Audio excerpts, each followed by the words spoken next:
Bien, muy buenas noches con todos los presentes, padres de familia, alumnos y señora directora Janet Mesa por permitirnos realizar esta exposición. En esta oportunidad nos hacemos presente los estudiantes del octavo ciclo de la carrera de Derecho de la Universidad Privada del Norte, integrados por Daniela Díaz de la Cruz, Sandra Smith Díaz, Reini Inga del Águila y quienes habla, Cele Echevarría Luyo. El motivo de la presente consiste en brindarles una exposición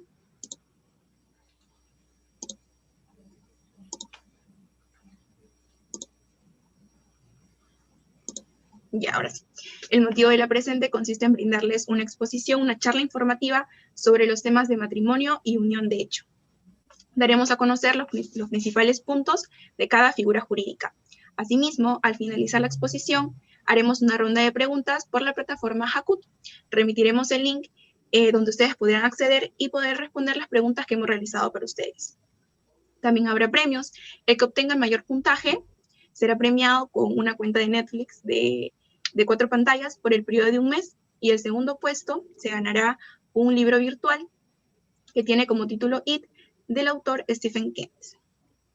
Bueno, sin más preámbulos, esperamos que esta charla sea de su agrado y puedan aprovecharla. Le doy pase a mis compañeros Rein y Sandra, que darán a conocer el tema del matrimonio. Muchas gracias. Empecemos.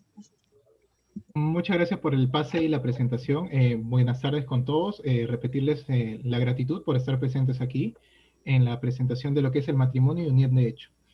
En primer lugar, vamos a conocer qué es el matrimonio. Debemos entender, en primer lugar, valga la redundancia, al hombre como un ser social que no solo tiende a unirse en comunidades parentales, sino que también se une a otro individuo con el que sienta afinidad sentimental y o física, por así decirlo, con la finalidad de desarrollarse y complementar su crecimiento. En este caso, estas dos situaciones se encuentran reguladas y reconocidas por el derecho y podemos conocerlo tanto como el concepto de familia como el concepto de matrimonio. Pero en sí, ¿qué es el matrimonio ante nuestra legislación, no? Es una institución jurídica que consiste en la unión voluntaria de un varón y una mujer para hacer vida en común y cuyo objetivo netamente es permitir la realización del proyecto de vida de cada miembro que la integra, así como de la pareja en particular. Pero mucho antes de celebrar el matrimonio, existen lo que son las etapas previas y conoceremos cuáles son las etapas previas al matrimonio. Siguiente diapositiva, por favor. Tenemos la primera etapa, que es la presentación del proyecto matrimonial. En este caso, los esponsales acuden al municipio a expresar la voluntad de contraer matrimonio. Cabe mencionar que se puede acudir a las municipalidades del distrito de residencia de cualquiera de los dos futuros contrayentes, y será necesario presentar documentos tales como partida de nacimiento, copia de DNI, certificado médico de ambos contrayentes con 30 días anteriores de vigencia, acudir con 2 testigos y también una constancia de soltería emitida por RENIEC. Ahora, hay algunos casos en los que se trata de menores de edad. En estos casos deberá presentarse la autorización judicial para poder celebrarse el matrimonio. Siguiente diapositiva, por favor. La segunda etapa es la publicación del proyecto matrimonial. En este caso tenemos 2 medios de publicación. El periódico mural, que se hará en el periódico mural de la municipalidad del distrito de residencia de ambos contrayentes y será por un plazo de 8 días. Y también será en el diario de mayor circulación por el periodo de un día. Pero ustedes se preguntarán, ¿para qué será necesario publicar esta manifestación de voluntad, ¿no? Y es que se hace por el derecho de simplemente de oposición y de denuncia. La diferencia radica en que la oposición podrá ser llevado a cabo por el perjudicado directo y que posea legítimo interés, o dependiendo de la situación también podrá ser llevado a cabo mediante el Ministerio Público, por el Ministerio Público. En cambio, la denuncia podrá ser realizado por cualquier otra persona que no necesariamente sea la persona afectada directamente, pero que conozca algún impedimento para que se lleve a cabo el futuro matrimonio. Siguiente diapositiva, por favor. La tercera etapa es la capacidad de las partes, ¿no? Esto se lleva a cabo una vez que, por así decirlo, no exista oposición o denuncia, o en este caso ya se haya resuelto, y el alcalde será quien emite un documento que acreditará la capacidad de las partes. Es por eso que a partir de este documento se tiene 4 meses en adelante para llevar a cabo el matrimonio. Siguiente, por favor. Y por último tenemos la etapa de la misma celebración en sí, ¿no? Que es cuando prácticamente el alcalde ya ha recibido la declaración y debiendo presentarse los contrayentes con 2 testigos que sean mayores de edad y vecinos del lugar en donde estén residiendo, En este caso, el alcalde preguntará a cada uno de los contrayentes si persisten en su voluntad y si ambos responden afirmativamente, se extenderá el acta de casamiento. Siguiente, por favor. Ahora vamos a hablar un poco de los regímenes que se manejan en sí en el matrimonio, ¿no? Pero primero conozcamos qué es un régimen. Un régimen patrimonial es un sistema de normas jurídicas a través del cual se regula la relación económica y o la administración y propiedad de los bienes adquiridos durante el matrimonio, ya sea entre los cónyuges o de estos frente a los terceros, ¿no? En nuestra legislación se conocen dos tipos de regímenes que van a ser explicados por mi compañera Sandra Smith. Bien, muchas gracias, Reini. Bueno, buenas noches. Mi nombre es Sandra Smith y voy a explicar los dos tipos de regímenes que se conocen en nuestra legislación. Por favor, ¿pueden retroceder una antes? Gracias. El primero es el ya conocido sociedad de gananciales. Como sabemos, es un régimen en el cual todo lo adquirido, sean bienes, activos o hasta incluso pasivos como las deudas, son parte del patrimonio matrimonial. Para tener este tipo de régimen no es necesario aclararlo ante el alcalde o inscribirlo ante registros públicos como lo va a ser el régimen de separación de patrimonios. Sin embargo, no todo lo que tú adquieres dentro del matrimonio es parte de la sociedad conyugal y eso vamos a demostrarlo con esta pequeña exposición. Siguiente. Bien, supongamos ahora que a raíz de que una pareja se casa con este régimen patrimonial de separar. ¿Cómo se soluciona este problema? ¿Cómo se puede distribuir los bienes de tal manera que sea equitativo? Para esto existen 5 pasos. El primero es hacer un inventario en base a todos los activos, los bienes, las deudas que cada cónyuge tiene. También los bienes sociales, que son los adquiridos dentro del matrimonio, y como lo mencioné, si en caso hay una deuda, se procede a pagar esa deuda antes de poder ponerse de acuerdo en cómo va a ser la separación de los bienes que faltan.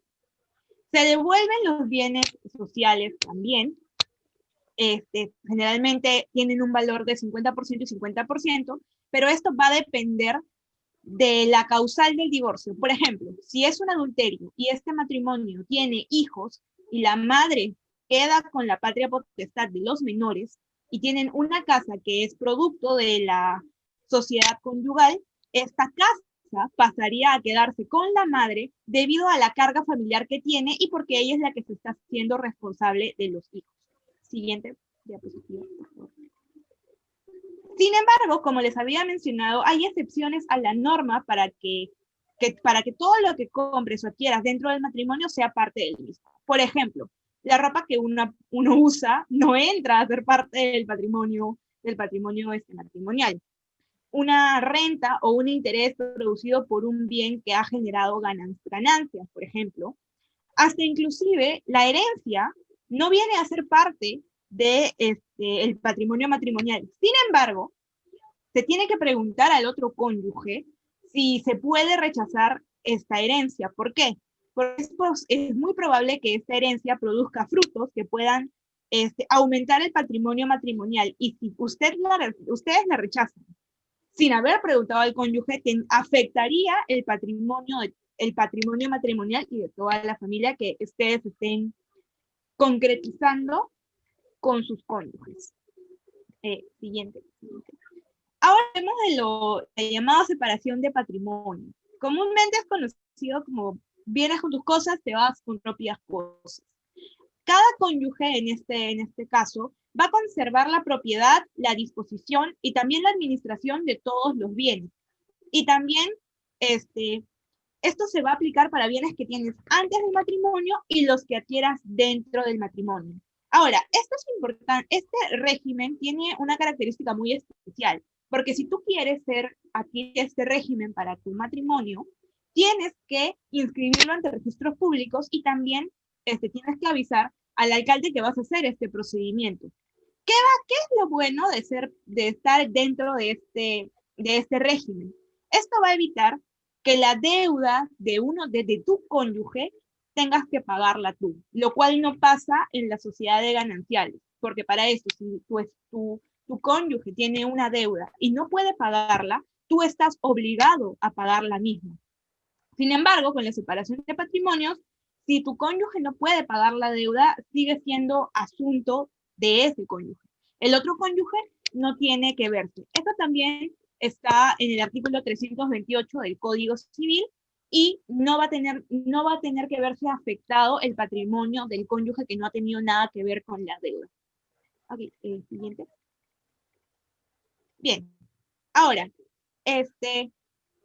cuando se trata de un régimen patrimonial de separación de patrimonios, se envía a la notaría haciendo un documento y esta escritura pública se va a elevar a registros públicos. Este documento va a contener la declaración de los futuros cónyuges donde constan que desean adoptar este régimen. Ahora, ¿qué pasaría si yo decido casarme por separación de patrimonios y luego inverso con mi cónyuge y me dice, no, ¿sabes qué? Creo que deberíamos cambiar el régimen, quiero que lo tuyo sea mío y lo mío sea tuyo? ¿Esto será posible? Claro que será posible. Para esto puedes cambiar de régimen las veces que tú quieras, no hay un impedimento, pero si en caso pases de sociedad de gananciales a régimen de separación de patrimonios, esto sí tiene que cambiarse y tiene que verse inscrito en registros públicos. Ahora, si yo decido cambiar de separación de patrimonios al otro régimen, yo tengo que presentar una escritura pública que sustente mi decisión de yo cambiar de separación de patrimonios a sociedad de gananciales. Ok, siguiente. Ahora voy a darles paso a mis compañeras que van a hablarles de la unión de hechos. Bien, muchas gracias. Bien, como segundo tema a tratar tenemos lo que es la unión de hecho. Bien, ¿qué entendemos por unión de hecho? La unión de hecho es la convivencia voluntaria entre un varón y una mujer libres de impedimento matrimonial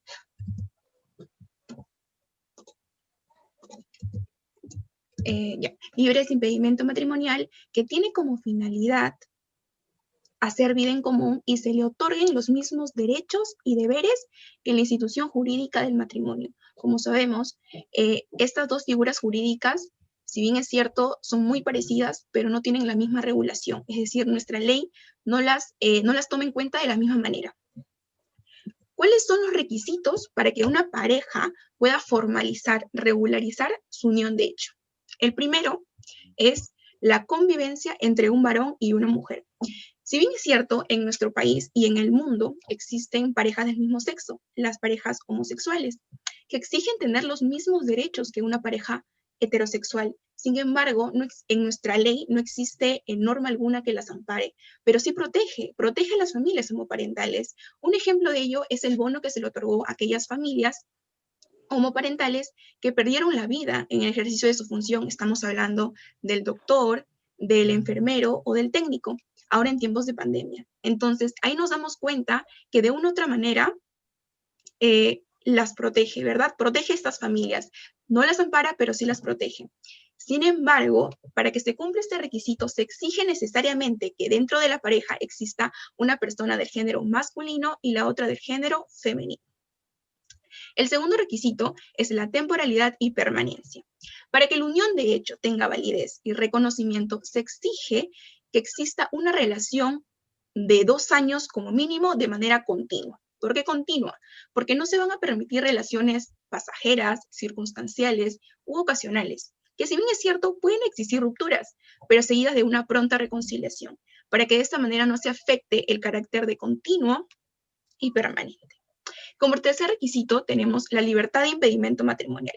Antes de explicar este requisito, les comento que nuestra norma, el Código Civil, señala en 3 artículos, señala expresamente que aquellas personas que no pueden contraer matrimonio entre sí, no pueden contraer matrimonio, pero tampoco podrían regularizar su unión de hecho, porque esta figura de la unión de hecho se acoge a lo ya contemplado para el matrimonio. Entonces, si es que yo estoy inmerso en esas causales, en ese artículo, no puedo regularizar su unión de hecho, no podría hacerlo. Un ejemplo, por ejemplo, no podría regularizar su unión de hecho los hermanos, padre e hijo, madre e hijo, los cuñados, el suegro y la nuera, el tío y el sobrino, entre otros. Entonces ahí vemos más o menos quiénes no podrían ni casarse, ni regularizar su unión de hecho. Y el último requisito, y el más importante, porque llamamos convivientes aquellas parejas que ya han regularizado hasta el último requisito, que es el más importante, y vivientes a los cuales pueden cumplir con los requisitos, pero sin embargo no han cumplido todos. Entonces, el último requisito viene siendo el reconocimiento de la unión de hecho ante la autoridad competente. ¿Quién es la autoridad competente? ¿El notario o el juez? Entonces, sería a través de un procedimiento notarial y un procedimiento judicial. Perdón, un proceso judicial. Entonces, ¿cuándo será? Mediante un procedimiento notarial, cuando exista consentimiento entre las partes, es decir, cuando la pareja desee de mutuo acuerdo regularizar su unión de hecho. ¿Cómo lo podrá hacer? Primero, los vivientes presentarán una solicitud ante el notario. Esta solicitud deberá contener los nombres y firmas de ambos solicitantes. Asimismo, el reconocimiento expreso que conviven no menos de 2 años de manera continua. La declaración expresa de los solicitantes que se encuentran libres de impedimento matrimonial.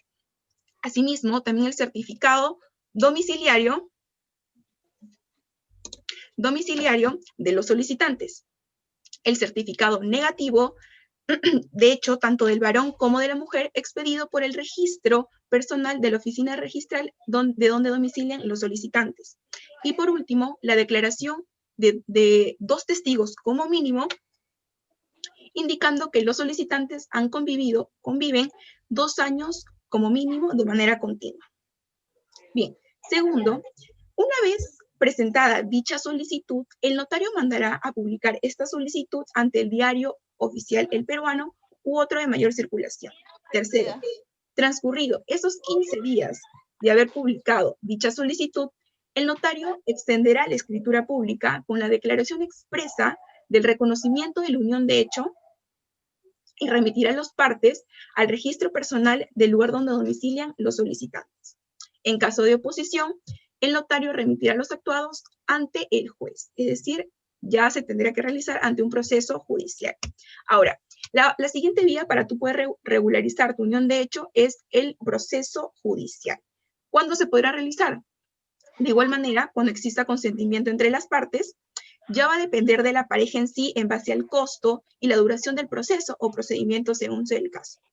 Pero también podrá regularizar su unión de hecho mediante el proceso judicial cuando no exista acuerdo entre las partes, cuando exista una decisión unilateral o cuando uno de los vivientes haya fallecido.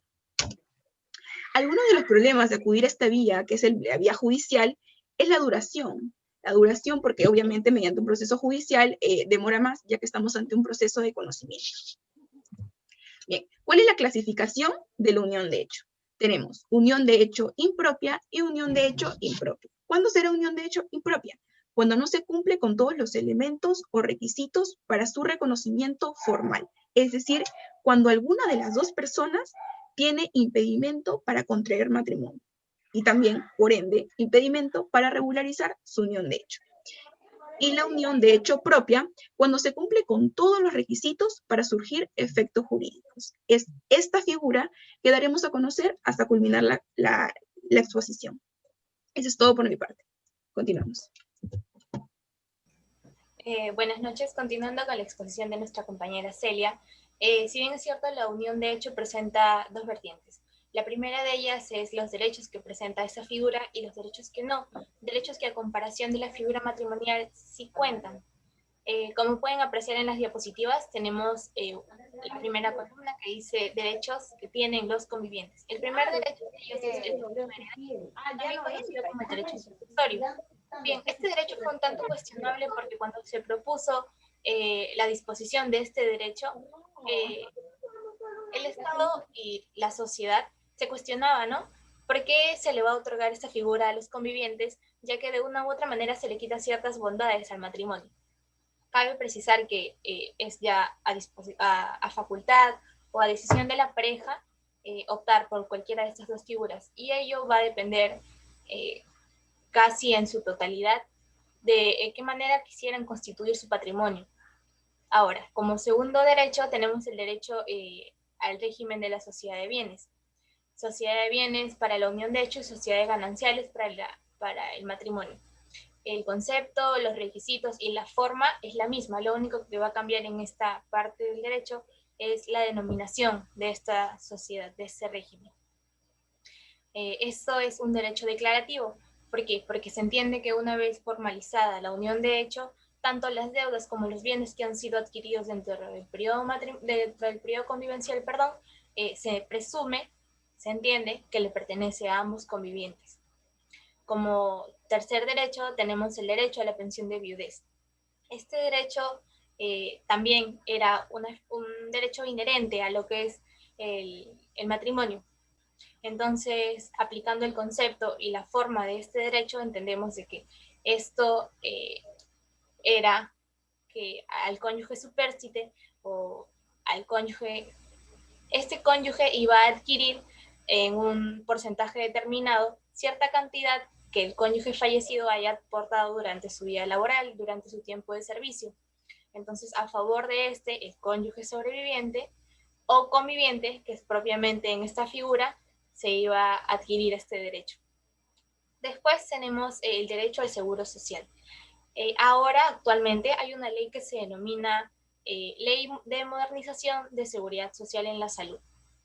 El Estado peruano, a través de esta ley, le permite a los convivientes propios, como ya lo han explicado con anterioridad, pertenecer al seguro social y disfrutar de los beneficios sanitarios que el Estado le otorga. El único requisito indispensable que se requiere es, presentar ya sea una resolución judicial, un acta notarial, o por último una escritura pública que acredite que la unión de hecho ha sido realizada correctamente. Como otro derecho tenemos el derecho a la adopción. Si bien es cierto, ya conocemos que la adopción es una institución social y ello recae en ser una ficción legal por la cual se le va a otorgar a los adoptantes, tanto al adoptado, derechos, deberes y obligaciones. A través de esta figura se crea lo que es el vínculo paterno-filial y en base a ello es que los convivientes van a empezar a tener derechos sobre el menor que pretenden adoptar, ¿no? El Estado les otorga este derecho que para la constitución de una familia es muy importante. Como en la otra vertiente tenemos derechos que no entran dentro de la figura de unión de hecho. Tenemos la presunción pateriz. Ustedes se preguntarán, ¿qué es esta presunción?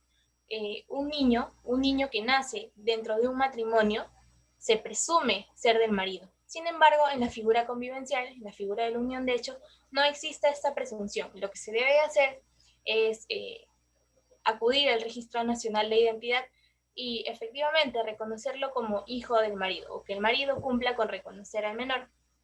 Luego tenemos que la unión de hecho no tiene específicamente un estado civil, solo conocemos el estado civil del soltero, del casado, del que se divorcia y bueno, del viudo. No hay un estado civil específicamente para el conviviente. Y a lo mejor es muy posible que en un determinado tiempo no exista tampoco este estado. Tenemos que la unión de hecho no es considerada un impedimento matrimonial. Un casado ya no puede casarse. Sin embargo, un conviviente que ha cumplido con realizar la formalidad que se solicita puede volver a casarse. Puede casarse, no es que puede volver, sino puede casarse. El Estado no contempla esta figura como un impedimento. Y el otro de ellos es que a través de la unión de hecho no se le permite a los convivientes constituir patrimonio familiar. Es decir, ante cualquier hecho, el patrimonio familiar que se constituye entre ambos va a poder ser objeto de cuestión, ya sea en un proceso, en un procedimiento. Ello depende del caso en específico. Existen 3 maneras de poder disolver esta figura legal. La primera de ellas es la muerte, que extingue todo tipo de vínculo o relación entre ambos convivientes. El segundo de ellos es el acuerdo voluntario, es decir, que de la misma manera en cómo se formalizó la unión de hecho, de la misma manera se va a tener que disolver. Ambos acuden a la autoridad correspondiente y manifiestan su deseo de ya no continuar juntos, ¿verdad? De disolver este vínculo. Y en caso se haya constituido patrimonio, se hayan adquirido deudas, se va a tener que realizar una liquidación a través de una escritura pública o en un proceso judicial. La última figura es el abandono de uno de ellos. Cuando un conviviente deja el hogar y hay un conviviente perjudicado, este se va a encontrar en toda la capacidad de poder demandarlo por una indemnización de daños y perjuicios, o de manera contraria, poder solicitar una pensión de alimentos. Cualquiera de estas dos opciones va a depender únicamente a criterio del conviviente perjudicado. Bueno, creo que eso es todo por nuestra parte. Espero que esta pequeña charla haya sido muy beneficiosa para todos ustedes. Muchas gracias.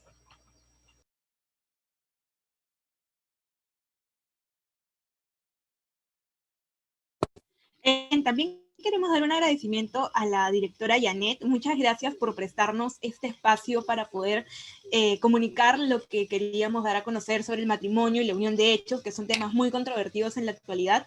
Espero que lo hayan disfrutado tanto como nosotros disfrutamos en hacerlo y que tengan una linda noche. Muchas gracias, directora Janet, y a toda la institución por darnos este pequeño espacio de 1 hora.